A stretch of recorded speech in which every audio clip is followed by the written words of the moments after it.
Hi, I'm Dr. Kelly Coughlin from Veterinary Urgent Care, and today I want to help you learn a bit more about cat urinary problems.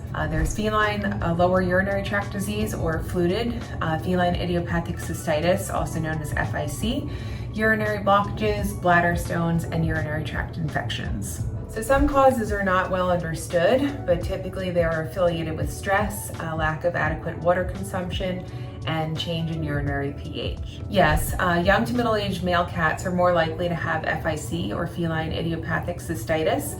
Cats older than 10 are more likely to have urinary tract infections. And cats that are more likely to form a certain type of bladder stone, known as calcium oxalate, are middle-aged to older male cats, and breeds including the Devon Rex, Tonkinese, Burmese, Himalayan, Persian, Siamese, ragdolls, and also long-haired cats. But really any cat can get urinary issues, male, female, young or old. Straining to urinate, frequent trips to the litter box, blood in their urine, urinating outside the litter box, excessive licking of their genital area. Those are all signs that we can frequently see with urinary issues. Cats that have urinary blockages can be lethargic, not want to eat, and sometimes will vomit as well. So if your cat is having bloody urine, is straining to urinate, is only passing small amounts of urine, is unable to urinate, those are all serious signs of a potential urinary blockage, and that's considered an emergency and is fatal if not treated. So if you're unsure, it's best to bring your cat in for evaluation so we can take a feel of their bladder and see if there's a blockage or not. Based on their symptoms at home, physical exam findings, and oftentimes diagnostics like urine testing and x-rays will help us diagnose this. Depending on what the problem is, your cat might need pain medication, antibiotics, fluids, or a prescription urinary diet. If your cat is blocked, we are able to treat them here on urgent care by relieving the obstruction and placing a urinary catheter. Urinary blockages are a life-threatening emergency. We treat them by relieving the obstruction with a urinary catheter, typically while they're under sedation. The cat's given IV fluids, pain medication, and typically needs hospitalization for 2 to 3 days in order to monitor their urine production and help inflammation go down. Absolutely yes, stress has been associated with fluted, feline lower urinary tract disease, and urinary blockages. So cats can become stressed for a variety of reasons, including changes in their home environment, such as new pets, new people, events in and around the house, traveling, schedule changes, or even going to the vet. So what you can do to help manage this is introduce change gradually if possible, provide a safe area for your cat to escape to in your home if need be, and utilize things like pheromone plugins or sprays and medication for situational stress. So you can help prevent urinary problems in your cat by encouraging water consumption, either with water fountains, feeding a canned diet, or both, reducing environmental stress by providing separate areas in your home with all of your cat's resources that they need, including water, food, litter box, toys, perches, and resting areas.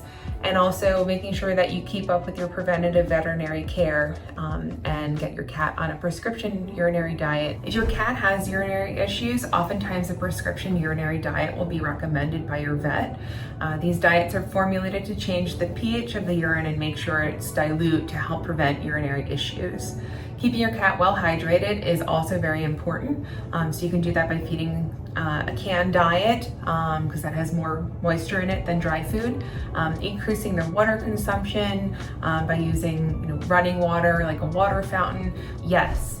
Once a cat has fluted or feline lower urinary tract disease, or FIC, which is feline idiopathic cystitis, they can often continue to have episodes or flare-ups of urinary problems throughout their life. Monitoring their litter box habits, how much urine they're producing, if it's more or less than usual, if there's any blood in their urine, and also monitoring their water consumption habits. So are they drinking more or drinking less than usual? There are some litter types that claim to identify urinary issues early by changing color based on urinary pH.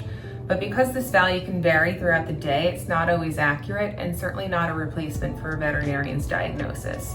However, some of these litters can make it easier to identify blood in the urine, which would indicate a urinary issue and warrant a trip to the vet. Can a urinary infection in a cat resolve on its own, or does it always require treatment? If your cat truly has a urinary tract infection confirmed by a urine testing and your cat is showing symptoms of a UTI, it should be treated with an antibiotic. What should I do if my cat has recurring urinary problems? You should consult with your vet regarding your cat's case specifically, but in general, feed a prescription urinary diet, ensure adequate water consumption, and reduce any household stress as much as possible. Due to their anatomy and the smaller size of their urethra, which is the tube that connects the bladder to outside the body, male cats are more likely to get urinary blockages. However, female cats still can get them, but they're typically due to bladder stones. FIC is a condition in which a cat's bladder becomes inflamed without infection, and that can sometimes lead to urinary blockage. FIC is one of the most common causes of fluted or feline lower urinary tract disease. It's managed with pain medications, a urinary prescription diet, increasing water consumption at home, and reducing environmental stress. When should I take my cat to the vet for urinary problems? If your cat's making frequent trips to the litter box, is urinating outside of the box, has blood in their urine, is straining to urinate, is only passing small amounts of urine, or is not passing any urine at all of these warrant a trip to the urgent care or emergency veterinarian, as it could indicate a urinary blockage. If you're unsure if your cat is blocked, it's always best to err on the side of caution and have them checked by a vet, as it can be life-threatening if they are and it's not treated. If you do notice your cat's urinating more than usual, this should be checked out as well.